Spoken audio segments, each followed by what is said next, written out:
Guys നമുക്കൊരു മുസ്ലിം look create ചെയ്യാൻ എനിക്കറിയത്തില്ല, ജസ്റ്റ് ട്രൈ ഇറ്റ്. അപ്പം ഞാൻ പറഞ്ഞ പോലെ ഒരു മുസ്ലിം ലുക്ക് ക്രിയേറ്റ് ചെയ്യാൻ നോക്കുവാണേ. അപ്പം ഫസ്റ്റ് ഞാനാണ് ഈ ഡാസ്ലറിൻ്റെ ഫൗണ്ടേഷനാണ് യൂസ് ചെയ്യുന്നത്. ഞാൻ ഫൗണ്ടേഷൻ യൂസ് ചെയ്യാൻ തുടങ്ങി അന്ന് തൊട്ടേ ഞാൻ ഈ ഡാസ്ലറിൻ്റെ ആയിരുന്നു കേട്ടോ യൂസ് ചെയ്യുന്നത്. അപ്പോൾ ഇനി നമുക്ക് കൺസീലർ ഇട്ട് ഈ കണ്ണിൽ ഇവിടുത്തെ കറുപ്പും താടിയിലെ കറുപ്പൊക്കെ ഒന്ന് കറക്റ്റ് ചെയ്യാവേ. അപ്പം കറുത്ത ഭാഗത്തെല്ലാം ഞാനത് കറക്റ്റ് ചെയ്യുന്നുണ്ട്. ആദ്യം ഇപ്പോൾ ഇടുമ്പോൾ നമുക്കൊരു വല്ലാതെ തോന്നും, പിന്നെ അത് മേക്കപ്പ് ഫുള്ള് ഫിനിഷ് ചെയ്യുമ്പോഴത്തേക്കും ആ ഒരു കളർ മാറുകയും ചെയ്യും കേട്ടോ. പിന്നെ ഞാൻ ഇട്ടത് പിന്നെ അത് കഴിഞ്ഞിട്ട് ഞാൻ പ്രൈമറാണ് യൂസ് ചെയ്യുന്നത്. ഇതൊക്കെയാണ് സെറ്റ് ആവാൻ വേണ്ടിയിട്ട് പ്രൈമർ യൂസ് ചെയ്തിട്ടുണ്ട്. പിന്നെ അത് കഴിഞ്ഞിട്ട് ഐ ഷാഡോ യൂസ് ചെയ്ത്, ഐ ഷാഡോ ഒരു റെഡിഷ് കളറാണ് യൂസ് ചെയ്യുന്നത് ഫസ്റ്റ്. പിന്നെ എന്നിട്ട് അതിൻ്റെ മേളിൽ ഒരു സാറ്റിസ്ഫാക്ഷൻ വരാൻ വേണ്ടിയിട്ട് ഞാനൊരു ഗോൾഡ് കളറും കൂടെ യൂസ് ചെയ്ത്, രണ്ട് കളർ യൂസ് ചെയ്യുമ്പോഴത്തേക്കും നല്ലൊരു ക്ലാസിക് ലുക്ക് ക്രിയേറ്റ് ചെയ്യാനായിട്ട് നമുക്ക് പറ്റും. പിന്നെ അത് കഴിഞ്ഞിട്ട് നമുക്കിനി ഫൗണ്ടേഷൻ ഇട്ട് അതൊക്കെ ഒന്ന് സെറ്റ് ചെയ്യണം.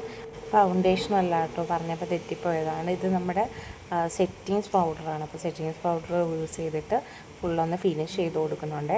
പിന്നെ അത് കഴിഞ്ഞ് നമുക്കിനി ബ്ലഷാണ് യൂസ് ചെയ്യേണ്ടത്. അപ്പോൾ ഞാൻ ബ്ലഷ് യൂസ് ചെയ്യുന്നത് ഒരു റെഡ് കളറും പിന്നെ അത് കഴിഞ്ഞിട്ട് അതിൻ്റെ മേലിൽ കൂടെ ഒരു ഗോൾഡ് കളറും കൂടാണ് യൂസ് ചെയ്തത്. അപ്പോൾ മൂക്കിലും ചെള്ളയിലും തടിയിലൊക്കെ ഞാൻ ഇച്ചിരി ഇതായിട്ട് യൂസ് ചെയ്യുന്നുണ്ട്. പിന്നെ അത് കഴിഞ്ഞിട്ട് നമുക്കിനി കറക്റ്റ് ചെയ്യണം. എന്താണ് കറക്റ്റ് ചെയ്യേണ്ടത്? നമ്മുടെ ഐബ്രോസ് കറക്റ്റ് ചെയ്ത് കൊടുക്കണേ. എനിക്ക് അത്യാവശ്യം പിരികം ഉണ്ടായതുകൊണ്ട് തന്നെ അതിൽ വലിയ മെച്ചപ്പെടുത്താനായിട്ടൊന്നുമില്ല. ഞാൻ ത്രെഡ് ചെയ്യുന്ന സമയത്ത് അവരെ കൊണ്ട് അത്യാവശ്യം തിക്കായിട്ടാണ് ഞാൻ ത്രെഡ് ചെയ്യിപ്പിക്കുന്നത്.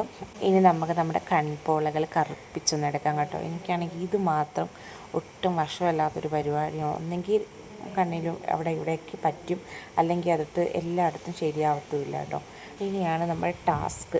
ഇത്തവണ ഞാൻ ഈ കണ്ണിൽ എഴുതിയത് അടിപൊളിയാണൊക്കെ എഴുതി. കാരണം ഞാനിങ്ങനെ തല ചരിച്ച് വെച്ചത് കൊണ്ടായിരിക്കാം എനിക്ക് പക്ഷെ നല്ല രീതിയിൽ ഇഷ്ടപ്പെട്ടായിരുന്നു കേട്ടോ. പക്ഷെ ഇപ്പോഴത്തെ സൈഡ് എഴുതിയപ്പോഴത്തേക്ക് ആ രീതിയിൽ വന്നില്ല. കാരണം ഞാൻ തല തിരിച്ചതും ഇല്ല, പിന്നെ നമ്മുടെ കൈ ഈ കൈ വെച്ച് എഴുതുമ്പോഴത്തേക്ക് നമുക്ക് വശം കിട്ടത്തില്ലല്ലോ.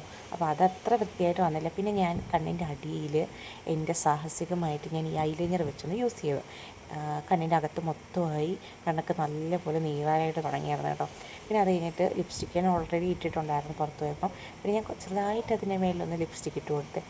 അപ്പോൾ ഇതാണ് കേട്ടോ എൻ്റെ മുസ്ലിം ലുക്ക്. അപ്പോൾ ഞാൻ ഒരു തട്ടമൊക്കെ ഇട്ട് കൊടുത്തിട്ടുണ്ട്. ഇഷ്ടമായി സബ്സ്ക്രൈബ് ചെയ്യാൻ മറക്കല്ലേ ഗൈസ്.